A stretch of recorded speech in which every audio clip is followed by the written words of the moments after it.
Chez les Latins, il faut signaler ce qu'écrivit Tacite dans ses Annales à la suite de l'incendie de Rome en 64, dont la responsabilité fut imputée aux chrétiens. Il explique que Néron affligea les tortures les plus raffinées à ceux que leurs crimes abominables faisaient détester et que le bas peuple appelait chrétiens.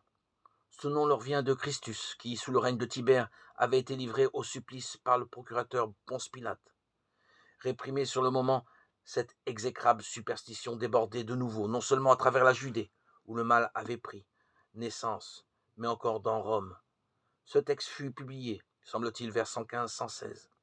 Enfin, l'existence d'une secte qui fait abandonner les temples et les sacrifices d'animaux et rend un culte à un certain Christus, considéré comme un dieu et signalé dans une lettre de Pline le Jeune, gouverneur en Asie mineure, adressée à l'empereur Trajan.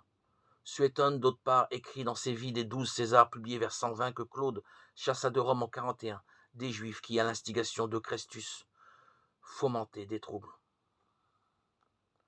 Ces sources païennes et juives ne sont intéressantes que dans la mesure où elles confirment que dans l'Antiquité, aucun adversaire du christianisme, si acharné qu'il fût, n'eut l'idée de mettre en doute l'historicité de Jésus. Cela devait être réservé à une critique effrénée et tendancieuse des temps modernes.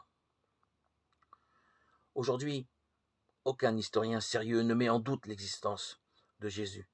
Mais les sources non chrétiennes étant ce qui vient d'être dit, on ne dispose pour en savoir plus sur lui que des sources chrétiennes. Nous nous poserons sur elles deux questions. Quelle est leur fiabilité? Comment ont-elles été composées?